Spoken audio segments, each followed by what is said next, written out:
I thought I was all alone, in my room. But then, the mirror looked back at me, and it smiled, even when I didn't. My name is Amara. I'm 17 years old. I just came back home. After being away for a long time, they said I was getting better. They said I just needed some rest, some quiet. But this house, it doesn't feel quiet. It feels empty. It's a rainy afternoon. The sky is gray. Raindrops tap gently on the window. Amara sits in the back seat of a car. Her face looks tired. She watches the raindrops slide down the window like tiny tears. The car stops in front of a small suburban house. The paint looks old. The garden is quiet. No one is outside. Her mother, Linda, comes running out with an umbrella. She smiles too big. Her smile looks like it's trying too hard. Linda, soft, nervous voice. "Sweetheart, you're home. Oh, I've missed you so much." Amara steps out of the car slowly. The rain touches her face. She forces a small smile. Linda hugs her tight, too tight. Amara doesn't hug back right away. She just stands there, her eyes blank. They walk into the house. Inside, everything feels quiet, too quiet. The house looks clean, but strange, like nobody really lives there. On the walls, every mirror is covered with white cloths. One is near the stairs, one is in the hallway, one big mirror in the living room, all hidden, all silent. The air feels heavy, like the house is holding its breath. Amara, soft whisper. "Why are the mirrors covered?" Linda, quickly pretending to sound calm. "Oh, just until you settle in, dear. You know, new start, new energy." Amara stares at one covered mirror as she walks past. The white cloth moves a little, just a tiny wave, even though there's no wind. I used to love mirrors. I liked seeing who I was. Now, I don't even know who that is anymore. Amara is trying hard to feel normal again. But something in the mirror is not normal at all. Mom said I should write in a book every day. She said it would help me heal. So I started writing again. I wrote about the rain, about the smell of the house, about how quiet everything feels. Too quiet. But sometimes I feel like the house is listening to me. Amara sits down at the desk. She opens the notebook and writes slowly with her blue pen. Day 1. I'm home now. Mom smiles a lot. I try to smile too. Sometimes I hear things, not big things, just tiny sounds, like someone sighing when I'm not looking. Later that day, her mom calls from downstairs. "Amara!" "Dinner's ready, sweetheart." Amara closes her notebook, stands up, and turns toward the mirror. The cloth has fallen off the mirror. It's lying on the floor. Amara frowns and slowly walks toward it. Mom must have taken it off, right? She bends down to pick up the cloth, but her reflection does something strange. It doesn't bend at the same time. It waits. Then it moves. 1 second later. Amara freezes, staring at her reflection. The rain outside grows louder. The air in the room feels thick, heavy, like something invisible is standing beside her. Maybe I was just tired. Maybe it was just my eyes playing tricks again. Linda calls again, louder this time, voice echoing through the hallway. "Amara! Come down, honey!" Amara keeps looking at the mirror. The reflection is looking right back, but now the reflection's mouth moves. It whispers something small, something soft. The lips move slowly, and they say, "Don't go." Amara's eyes widen. She takes a small step back. Her breath catches in her throat.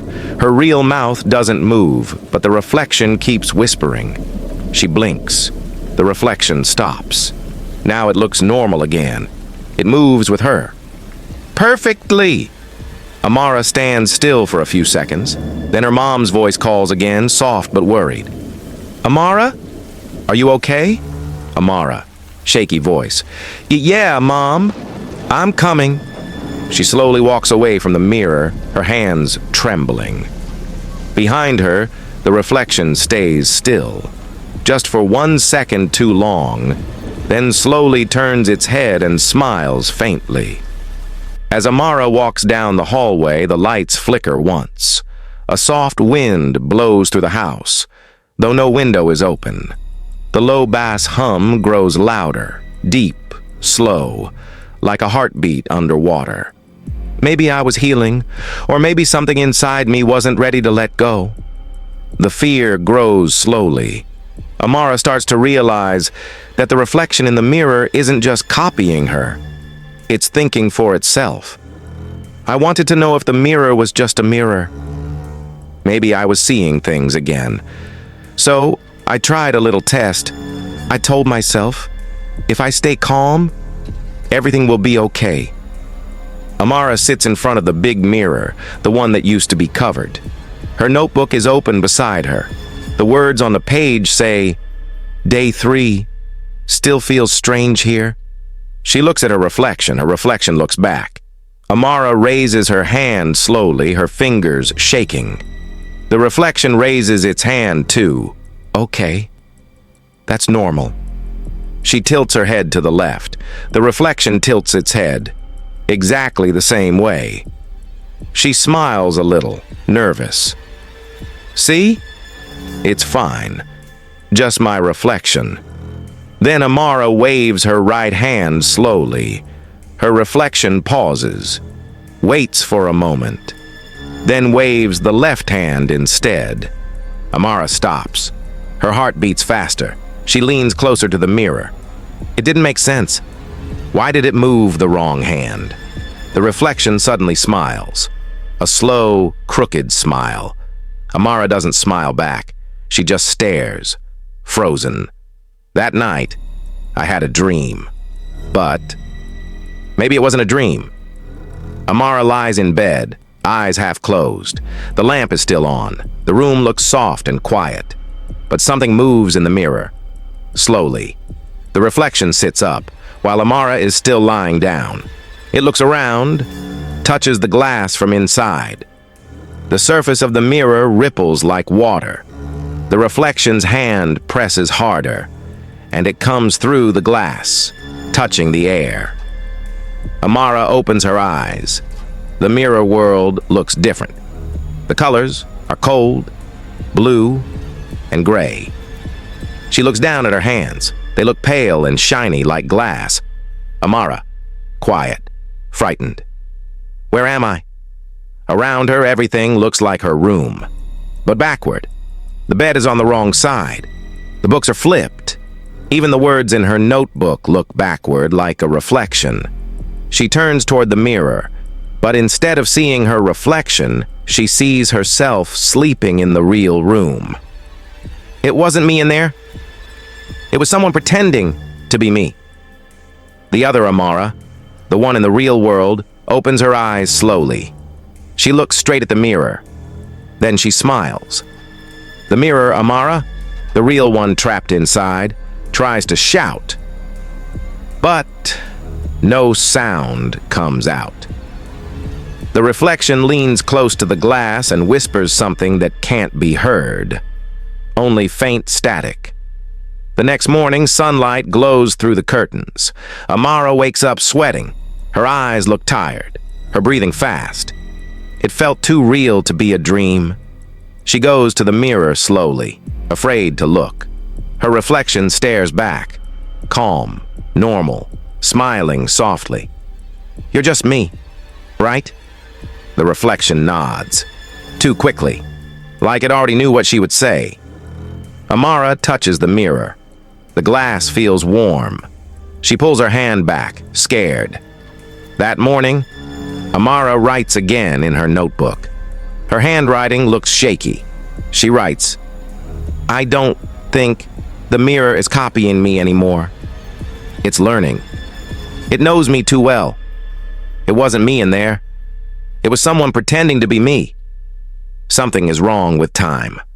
I wake up and hours are gone. I don't remember where I went, but my clothes are different. My hair is brushed when I don't remember touching it. Sometimes I see my shoes wet, but I haven't stepped outside." The morning light shines through Amara's window. Her notebook lies open, a new page filled with words she doesn't remember writing. "I saw everything. I saw you." On another page, a shaky drawing, a mirror with a smiling face inside. The handwriting doesn't look like hers. Amara, softly, trembling. "I didn't draw this." Amara stands in front of the mirror again. Her reflection watches her, but its face keeps changing. Amara looks sad. Her shoulders drop, her lips tremble, but her reflection looks happy. It smiles, eyes bright, like it's having fun. Amara whispers, "Why are you smiling?" The reflection tilts its head, and suddenly its smile fades. It becomes angry. Its eyes darken. It slams its hands against the glass. But Amara doesn't move. The reflection starts crying, tears falling fast. Amara blinks, confused. She isn't crying, but the reflection is. She raises her hand to touch the glass. Her reflection lifts its hand too, but its hand trembles, full of rage. "It could smile when I couldn't. It could cry when I felt nothing. It could feel what I couldn't feel anymore." The reflection suddenly leans forward, whispering through the glass, "You're the copy." Amara steps back, terrified. Her eyes fill with tears. The reflection smiles wider. "I can't sleep. I can't think. I just talk to it now. I talk to the mirror because it listens." Amara sits cross-legged in front of the mirror. The room is dark except for the soft glow from her lamp. Her eyes are red from crying. Her notebook lies closed beside her. Amara softly pleading, "Please, stop doing this. Please let me be me again." The reflection tilts its head, gentle, almost kind. Then slowly it nods and smiles sadly. "You understand, don't you?" The reflection nods again. Then it laughs, loud, sudden, cruel. Amara startled, whispering, "Why are you laughing?" "Stop it." The door creaks open. Linda steps in, holding a small cup of tea. "Sweetheart, who are you talking to?" Amara turns quickly, panicked. The reflection behind her changes. Now, it looks like her mother. It mouths the words perfectly matching Linda's tone. "She doesn't believe you." Amara gasps. She looks at her mother, her real mother, but the reflection keeps moving on its own. Amara whispering, "Mom, it's not me. It's not me in there." Linda frowns, worried, steps closer. "Honey, there's nothing there." "It's just a mirror." Linda sets the cup down and hugs Amara. "You're okay, sweetheart. You're just tired." The house goes dark. The rain outside stops. Only thunder rumbles far away. The lights went out, but the mirror was still shining. The blue light pulses softly, like it's alive. Amara walks closer, holding a small candle. The flame flickers. The wax drips. She watches the mirror carefully. Her reflection starts moving. Before she does, Amara shaking whisper, "Stop copying me." The reflection moves again, but this time, faster, confident. It steps closer to the glass. Amara picks up a small vase from her desk. Tears fill her eyes. "I don't want to see you anymore." She throws the vase at the mirror. Crash! The mirror stays perfect. Instead, Amara's cheek cracks, a thin red line forming across her skin. She touches her cheek. Her fingers come away with blood. The reflection looks down at its own face, smooth, clean. Then it smiles, sweetly. It lifts its hand and slowly wipes away her blood, as if cleaning its face. Maybe the mirror wasn't showing me anymore. Maybe it was showing what I was becoming. Amara's reflection looks peaceful now, smiling gently. Rain falls outside again. The sky looks gray, and the sound of thunder rolls slowly. Dr. Rivers, Amara's old therapist, drives to her house. He looks worried. He has called her many times, but she didn't answer. When he gets to the house, everything feels quiet. Too quiet. The curtains are closed and the lights are dim. He knocks softly. Dr. Rivers. Amara? It's me, Dr. Rivers. I just want to talk. There's a long pause. Then the door creaks open. Amara stands there, smiling, but something about her smile feels strange. It's too perfect. Like she practiced it. Amara. Hello, doctor.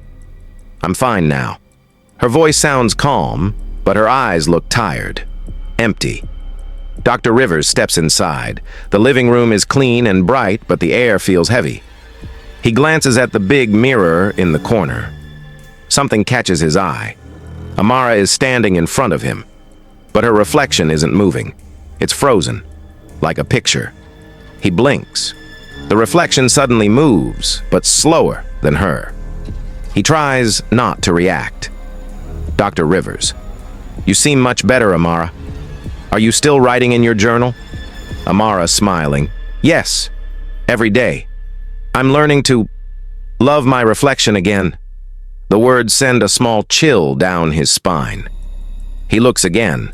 The reflection's eyes are on him, not Amara. It's smiling wider. Dr. Rivers hides his worry. He sets a small recorder on the table, pretending to take notes. Dr. Rivers. Maybe we can talk next week again? Amara. Of course, doctor.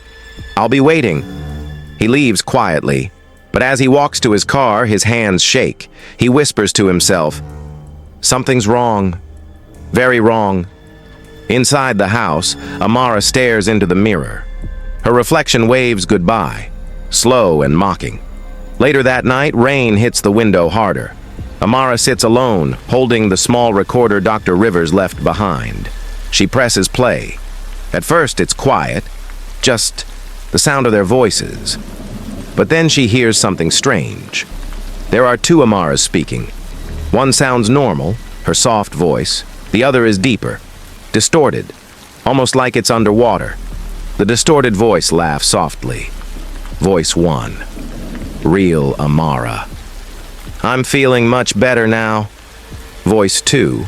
Reflection. No, you're not. I'm the one who's better. Amara freezes. Her eyes widen. She rewinds and plays it again. The two voices speak at the same time, overlapping. She drops the recorder. Amara whispering. It wasn't me. Who said that? She looks at the mirror across the room. The reflection smiles and mouths words without sound. Reflection. I told you, I'm the real one. Her lights flicker. The whole house groans like it's alive. She breathes fast, clutching her chest. Then, the reflection moves first. It tilts its head before she does. And then, slowly, it steps back and vanishes. Amara looks behind her. There's nothing there. She turns back to the mirror. Now her reflection is standing outside the glass, right behind her. Her scream echoes as thunder strikes. The sound fades into total silence. The house is dark. The storm has stopped. We hear only Amara's soft breathing. She walks slowly down the hallway, holding a candle. Her hands are shaking. The wax drips on the floor. She whispers to herself, Amara. It's not real. It's not real. It's not. She opens the bathroom door. Inside, everything is still. There's a large mirror above the sink. She stares at it for a long time. Her face looks pale and tired. Her eyes red from crying. The mirror fogs up from her breath. She writes on the glass with her finger. Who am I? For a moment, Nothing happens. Then, slowly, the fog on the other side of the glass clears. Her reflection writes back, "You." Her candle flickers. Her eyes fill with tears. Amara, shaking, "Please, stop." It's a bright morning. The rain has stopped. The sun shines through the window softly. Birds are singing outside, and the air feels calm. Amara's mother, Linda, walks quietly down the stairs. She looks tired. Her eyes are red, like she hasn't slept in days. She stops at the kitchen door and peeks inside. Amara is sitting at the table eating breakfast. She's smiling. For the first time in a long while, she looks normal. Linda, softly, "Sweetheart, you're awake early, Amara?" Smiling. "Yes, Mom. I feel better now." Linda's face lights up with joy. She walks over, touches her daughter's hair gently. Linda, "Oh, my baby, thank God." "I've missed you, Amara." "I've missed me too." They both laugh quietly. The moment feels warm. Linda pours her coffee, humming softly, while Amara finishes her food. Later that week, Dr. Rivers sits in his office. It's nighttime, and his desk lamp glows faintly. He's listening to a new recording of Amara's latest therapy session. Her voice plays through his small recorder. At first, it sounds normal, calm, confident. Amara's voice, recording, "I'm happy now. I understand myself. I finally feel free." Dr. Rivers nods, writing notes in his journal. But something feels off. The way she speaks. Her voice sounds perfect. Too perfect. Like every word is planned. He rewinds a few seconds. Listens again. Recording. "Sometimes the mirror shows who we truly are." Dr. Rivers frowns. He doesn't remember asking her that question. He looks up and catches a reflection in the glass door of his office. Amara's reflection is there, faintly visible, smiling. But she's not actually in the room. He freezes. The reflection lifts a finger to her lips, as if to say something. Then, in a faint whisper that seems to come from nowhere, he hears. Voice. "It's better this way." The sound grows softer and softer until it fades completely. Dr. Rivers drops his pen. His hand trembles. He turns off the recorder, but the little red light on it keeps blinking. The reflection in the glass doesn't disappear. It's still smiling. Back to Amara's house, the mirrors are covered again, all with white sheets. Wind blows gently through the curtains. We hear faint footsteps, like someone unseen is walking around. A door creaks open. On the wall, the big mirror she once smashed now stands cracked. Thin lines like spider webs across the glass. The light in the room is dim and warm, golden and soft. But then, slowly, the light turns cold and blue. The cracks on the mirror begin to move, healing themselves. Piece by piece, the glass becomes smooth again. Then a faint shadow appears behind it. It's a hand. A pale hand presses gently against the inside of the mirror. Then another. The reflection of Amara's face appears. Eyes calm, lips smiling. She places her palm against the glass, staring out, as if waiting. A reversed whisper plays softly in the background, the same voice from the beginning. Reverse whisper, slow. "I thought I was all alone," until the mirror disagreed. The reflection tilts its head, just slightly. Sometimes the thing we fear most isn't what looks back, but what waits to take our place. The screen fades in slowly from black. A soft wind blows through the house. The rain has stopped, but the world still looks gray, heavy, as if something unseen is still there. We hear a faint ticking clock. Everything is quiet. The camera moves through Amara's room. The bed is made. The curtains are open. The cracked mirror stands against the wall, half covered with a white cloth. A bird sings softly outside. For a moment, everything feels peaceful. We see Amara's reflection standing there, faint but clear. She looks calm. Her eyes are softer now. Amara's soft whisper, "It's quiet now." Finally quiet. She turns to leave the room, but the reflection doesn't move. It stays, smiling. Then, it lifts one hand and presses its palm against the glass. A faint whisper leaks through. Reflection. "You left me here." The lights in the room flicker. The reflection's smile fades, now serious, almost sad. Reflection. "But I'm not gone, and you're not free." Reflection, softly. "You're watching, aren't you?